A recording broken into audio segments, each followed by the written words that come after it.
Hello, I'm Dr. Anjali Bhatawdekar. I'm a pediatrician. Hello, I'm Dr. Manoj Bhatawdekar. I'm a psychiatrist.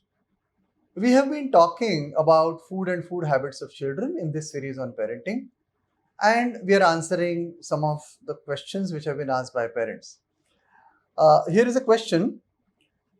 The question says that our child hates to eat vegetables, salads, and fruits, which you doctors recommend so much.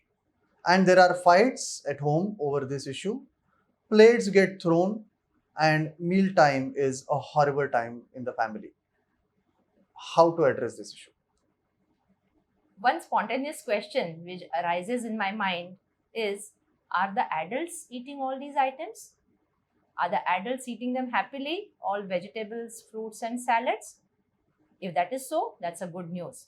But if they are not doing it, then the children are unlikely to start liking or eating these items because children are going to imitate adults. We have seen cases where there's a rule in the house that the vegetable cooked in the house has to be eaten by everybody. But what happens is, if there's a particular vegetable which the father doesn't like, then he says, okay, this is the vegetable today, then I will have my tiffin at my office today. If this is the role model in front of the child, then the child is never going to eat or like eating vegetables, fruits, and salads. We must remember that salads, fruits, vegetables, all of them are really very important for our health. All these items, they have a lot of vitamins, especially vitamins B complex, vitamin C, and they also contain a lot of fiber. Now, vitamins B complex and C are really good for our body's health, for the development. Vitamin C is very important for the teeth and gums, for the joints. So, how do we get all these vitamins? Vegetables, fruits, and salads are excellent sources of vitamins, especially vitamin B complex, which are there in almost all vegetables, fruits, and which are very important for the growth of the body.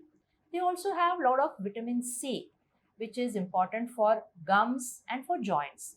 Vitamin C is present in all sour fruits and vegetables. So, your amla, lemons, they are going to have a good vitamin C content.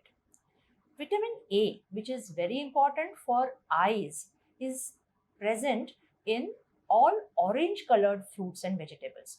So, carrots, pumpkins, mangoes, papayas are excellent sources of vitamin A.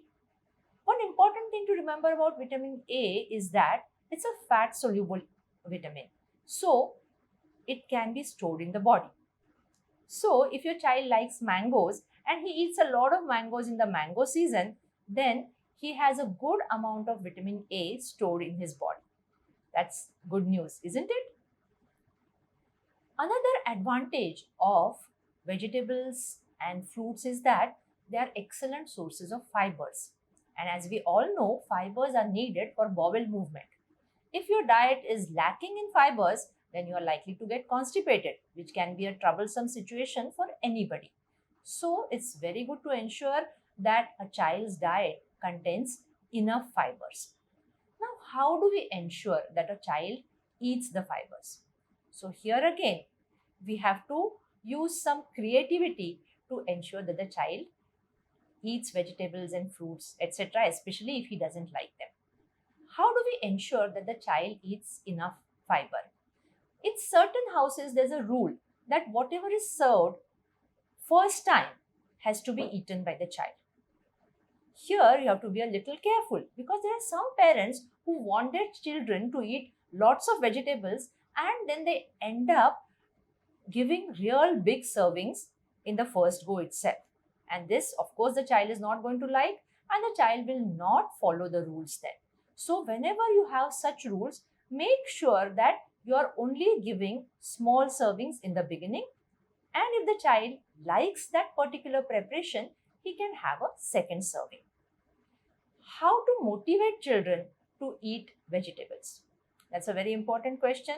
I think most of the mothers have this query, and one very easy way to do this is to involve the child, to see that the child participates in the preparation of the vegetable. And this starts right from buying the vegetables. So, whenever you have time, you can take the child to the market with you and you can give him a choice. Which fruits he wants to buy, which vegetables he would like to have. So, if the child is involved in this buying, then it is very likely that he will start eating the vegetables and fruits. The next step is, of course, once you have got the vegetables, fruits in the house, you can ask the child which dish, particular vegetable he wants to have in the tiffin tomorrow. So, amongst 2 or 3 choices, if he says, okay, I want bhendi tomorrow, then you can make that preparation. Again, the child is more likely to eat it when you have given him a choice. Again, another choice could be, supposing he has chosen bhendi, you can ask him, do you want this with gravy or you want a dry preparation? Once you give this choice to the child, again, he is more likely to eat whatever preparation you are making. So, involving the child in the preparation of the dish is a very, very important process. And if you do that, most of the children participate in this process happily and they enjoy the whole process. Another way to increase the vegetable content in the child's diet is surreptitiously including these vegetables in certain preparations like, say, pav bhaji or cutlets. We all know that the taste of pav bhaji or cutlets is due to the masala that we put in it. So it does not really matter what vegetables you put in it. So instead of just potatoes, you could add any vegetable to this preparation and the child will never know that he is really eating all the vegetables that he dislikes otherwise. So these are creative ways of ensuring that the child eats these vegetables or salads or fruits. In case of fruits, if the child does not like to eat a single fruit, what you could do is you could cut fruits, you could add some masala to it, chat some lemon to it, and then maybe when it looks more attractive, the child is likely to eat it. Using your creativity, making the food look more attractive, makes it more palatable to the child and the child is more likely to eat it. In case of fruits also, if the child does not like to eat fruits separately, you could maybe make a milkshake and the child is more likely to have it. So, use your common sense, use your creativity and try to involve the child in as much as possible in the preparation of the food. Remember, food is not just nutrition. Food is enjoyment, food is being together, food is eating together, enjoying some time together happily. Food is sensory, food is joyful, food is taste, food is smell, food is colors, food is love, food is respect. So, all of these can make your mealtime happy. And I repeat, wise parenting is creative parenting, it's happy parenting, it's grateful parenting, and it's thoughtful parenting. More about food in our next episodes.